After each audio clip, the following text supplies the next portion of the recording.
नमस्कार विद्यार्थी मित्रो. आपण सध्या मायक्रोसॉफ्ट वर्ड 2019 बद्दल माहिती पाहत आहोत. आज आपण होम टॅब मधील फॉन्ट ग्रुप मधील टेक्स्ट इफेक्ट अँड टायपोग्राफी या कमांड बद्दल सविस्तर माहिती पाहणार आहोत. आता ही कमांड कोणत्या ठिकाणी आहे तर होम टॅब मध्ये फॉन्ट ग्रुप मध्ये गेल्यानंतर या ठिकाणी ही टेक्स्ट इफेक्ट अँड टायपोग्राफी नावाची कमांड आहे. या कमांडच्या साहाय्याने आपण जी काही माहिती सिलेक्ट केलेली आहे त्या माहितीला तयार डिझाईनच्या साहाय्याने आपल्याला सजवता येतं किंवा आपण आपल्या आवडीनुसार सजवू शकतो. सुरुवातीला आपण तयार डिझाईनच्या साहाय्याने कशा पद्धतीने सजवलं जातं ते पाहणार आहोत. त्यासाठी आपल्याला माहिती सिलेक्ट करावी लागेल. मी तुकाराम हा शब्द सिलेक्ट करतो. सिलेक्ट केल्यानंतर text effect and टायपोग्राफीच्या Banawar click करा. बाणावर क्लिक केल्यानंतर एकच अक्षर वेगवेगळ्या डिझाईन मध्ये आपल्याला दिसतं. आपण सुरुवातीला पहिल्या डिझाईनवर माऊस पॉइंटर घेऊ. पहिल्या डिझाईनवर माऊस पॉइंटर घेतल्यानंतर सिलेक्ट केलेल्या माहितीमध्ये आपल्याला थोडा बदल झालेला दिसतो. आपण पुढच्या डिझाईनवर माऊस पॉइंटर घेऊ. अशा पद्धतीनं आपण सिलेक्ट केलेल्या माहितीला सजवता येतं. आता मी ही डिझाईन सिलेक्ट करतो. अशाने आपण तयार डिझाईनच्या साहाय्याने माहितीला सजवतो. आता आपल्याला माहिती सजवायची आहे, परंतु तिथं असलेल्या डिझाईनचा उपयोग न करता आपल्या आवडीनुसार आपला डिझाईन तयार करून सजवायचा आहे. तर त्यासाठी माहिती सिलेक्ट करा. माहिती सिलेक्ट केल्यानंतर text effect and टायपोग्राफीच्या Banawar click करा. बाणावर क्लिक केल्यानंतर या ठिकाणी खालच्या बाजूला आउटलाईन अशा प्रकारची एक कमांड दिसते. म्हणजे थोडक्यात आपण जी माहिती सिलेक्ट केलेली आहे या माहितीच्या भोवती आपल्याला कोणत्या रंगाची आउटलाईन काढायची आहे, कोणत्या जाडीची काढायची आहे, कोणत्या रेषेच्या प्रकारामध्ये काढायचे ते आपण ठरवू शकतो. या ठिकाणी मी रेड कलर सिलेक्ट करतो. रेड कलर सिलेक्ट केल्यानंतर माहितीच्या भोवती आपल्याला रेड कलरची आउटलाईन आलेली दिसते. आता ही आउटलाईन थोडीशी लहान आहे. आपल्याला जर ही आउटलाईन थोडीशी जाड करायची असेल तर आपण आउटलाईनच्या जाडीमध्ये सुद्धा बदल करू शकतो. त्यासाठी टेक्स्ट इफेक्ट अँड टायपोग्राफीवर क्लिक करा. आउटलाईनवर या. आउटलाईनमध्ये एक वेट नावाची कमांड आहे. या कमांडमध्ये वेगवेगळ्या प्रकारच्या जाडीच्या रेषा दाखवलेल्या आहेत. त्यामध्ये मी 3 पॉइंट या जाडीची रेषा सिलेक्ट करतो. माहितीच्या भोवती 3 पॉइंट जाडीची आउटलाईन आलेली दिसते. आता या ठिकाणी आणखीन एक बदल आपल्याला करता येतो. ही जी आउटलाईन आहे ही आउटलाईन कंटिन्यू सलग रेषा आहे. त्याऐवजी आपल्याला जर रेषेचा प्रकार बदलायचा असेल तर तो सुद्धा या ठिकाणी आपल्याला बदलता येतो. इथं डॅशेस म्हणजे थोडक्यात सध्या ही कंटिन्यू रेषा आहे. कंटिन्यू रेषेच्या ऐवजी आपल्याला असं डॉट मध्ये जर आउटलाईन पाहिजे असेल तर, डॅश मध्ये पाहिजे असेल तर, अशा पद्धतीने आपण वेगवेगळ्या प्रकारच्या रेषांचे प्रकार इथं दिलेले आहेत. त्यापैकी कुठलाही प्रकार निवडू शकतो. मी डॉट मध्ये सिलेक्ट करतो. आता या माहितीला आपल्याला शॅडो काढायची आहे. तर text effect and टायपोग्राफीच्या Banawar click करा. शॅडो नावाची ही दुसरी कमांड आहे. शॅडो मध्ये इथं आउटर, इनर, प्रिस्क्रिप्टिव्ह असे वेगवेगळे 3 ग्रुप दिलेले आहेत. आता आउटर शॅडो आपण सिलेक्ट करू. आउटर शॅडो मध्ये ऑफसेट बॉटम राईट ही शॅडो मी सिलेक्ट केली. आता इथं जी आपण माहिती सिलेक्ट केलेली आहे या माहितीच्या पाठीमागच्या बाजूला थोडीशी ग्रे कलर मध्ये आपल्याला सावली आलेली दिसते. यालाच शॅडो असं म्हणतात. आता आपल्याला समजेल अशा प्रकारची आपण दुसरी एक शॅडो काढून पाहू. Text effect, shadow. या ठिकाणी मी प्रेस्पेक्टिव्ह ही शॅडो सिलेक्ट करतो. बघा पाठीमागच्या बाजूला आपल्याला सावली आलेली दिसते. म्हणजे अशी आपल्याला सावली काढता येते. त्यानंतर पुढं रिफ्लेक्ट करूत आपण. इथे एक रिफ्लेक्शन नावाची कमांड आहे.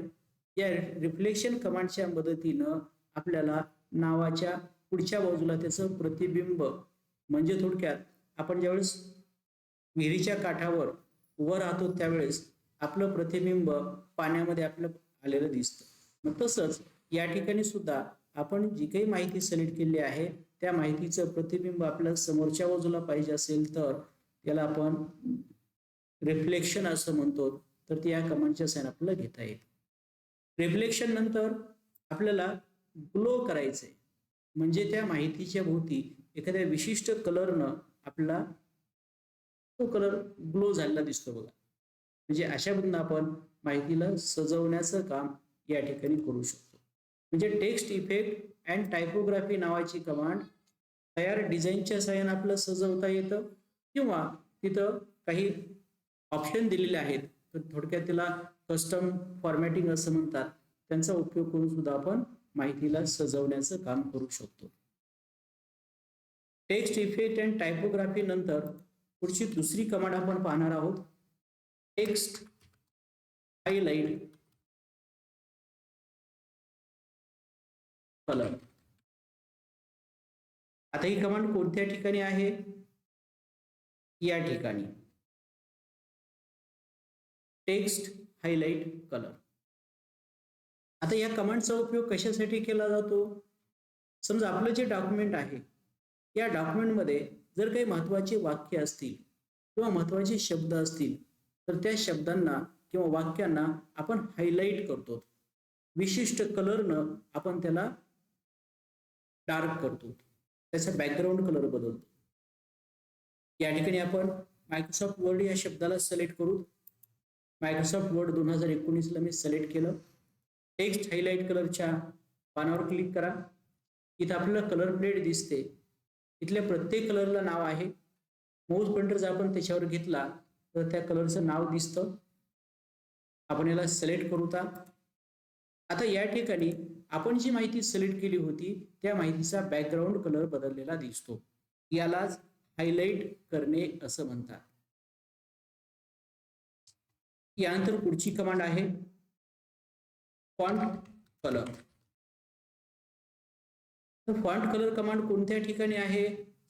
टेक्स्ट हायलाइट कलरच्या उजव्या बाजूची जी कमांड आहे या कमांडला फॉन्ट कलर असं म्हणतात.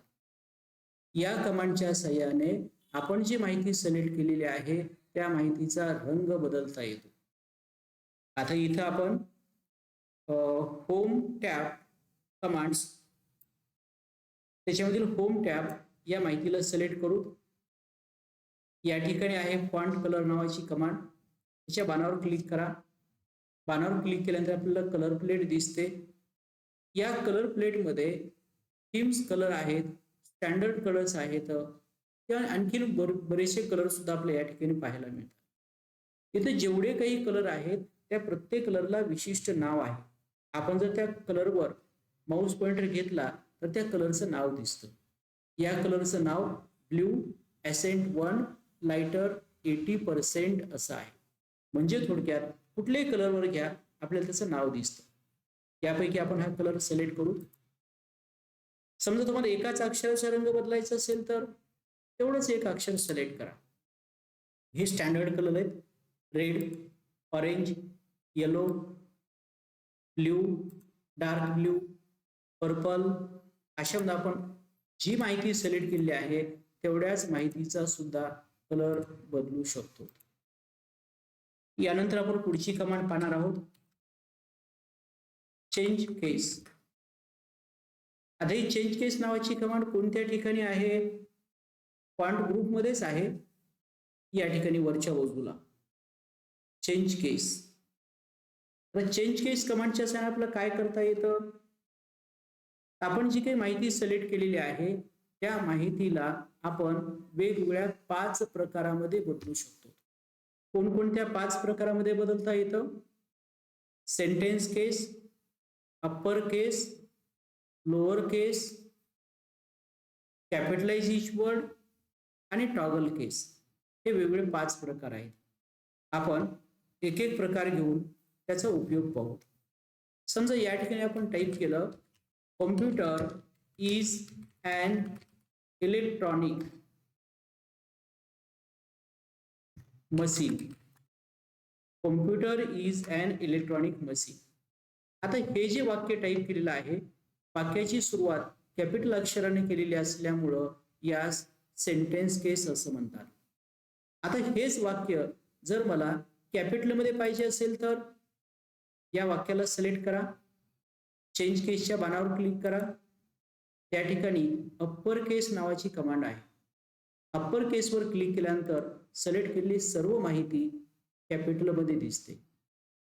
आता हीच सर्व माहिती स्मॉल मध्ये पाहिजे असेल तर चेंज केसच्या बाणावर क्लिक करा, लोअर केसवर क्लिक करा.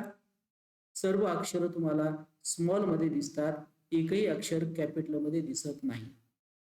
आता याच माहितीला आपल्या सेंटेन्स केसमध्ये करायचं असेल तर सेंटेन्स केस म्हणजे काय? प्रत्येक वाक्याचं पहिलं अक्षर कॅपिटल मध्ये. सेंटेन्स केसवर क्लिक केल्याबरोबर पहिलं अक्षर आपलं कॅपिटल झालेलं दिसतं. आता आणखी एक केस आहे, कॅपिटलाइज इच वर्ड. तर कॅपिटलाइज इच वर्ड म्हणजे काय? आपण जी काही माहिती सिलेक्ट केलेली आहे त्या माहितीमधील प्रत्येक शब्दाचं पहिलं अक्षर कॅपिटल मध्ये केलं जातं. आता मी इथे कॅपिटलाइज इच वर्डवर क्लिक करतो. क्लिक केल्यानंतर प्रत्येक शब्दाचं पहिलं अक्षर कॅपिटल मध्ये झालेलं दिसतं. याच कॅपिटलाइज इच वर्ड या केसला टायटल केस म्हणून सुद्धा ओळखलं जातं. आता पुढची केस आहे टॉगल केस. टॉगल केसमध्ये काय होतं?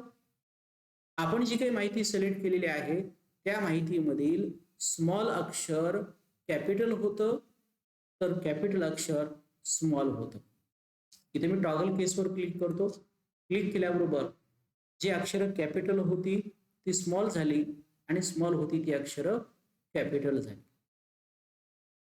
यानंतर पुढची आपण कमांड पाहणार आहोत, clear all formatting. Clear all formatting. आता क्लिअर ऑल फॉर्मॅटिंग ही कमांड कोणत्या ठिकाणी आहे? तर चेंज केस कमांडच्या बाजूलाच क्लिअर ऑल फॉर्मॅटिंग नावाची कमांड आहे. फॉर्मॅटिंग म्हणजे काय? तर आपण वर्डमध्ये जी काही माहिती सजवलेली आहे त्या सजवलेल्या माहितीला फॉर्मॅटिंग करणे असं म्हणतात. मग या ठिकाणी क्लिअर म्हणजे काढून टाकणे, ऑल म्हणजे सर्व. म्हणजे थोडक्यात आपण माहितीला जी काही फॉर्मॅटिंग केलेली आहे ती फॉर्मॅटिंग जर काढून टाकायची असेल तर त्यासाठी क्लिअर ऑल फॉर्मॅटिंग नावाची कमांड वापरली जाते. आता इथं आपण सोपान या शब्दाला आपण सजवलेलं आहे, सजावटी केलेल्या आहेत. त्या सगळ्या सजावटी आपल्याला काढून टाकायच्या आहेत तर सोपान या शब्दाला सिलेक्ट करा. सिलेक्ट केल्यानंतर क्लिअर ऑल फॉर्मॅटिंग वर क्लिक करा.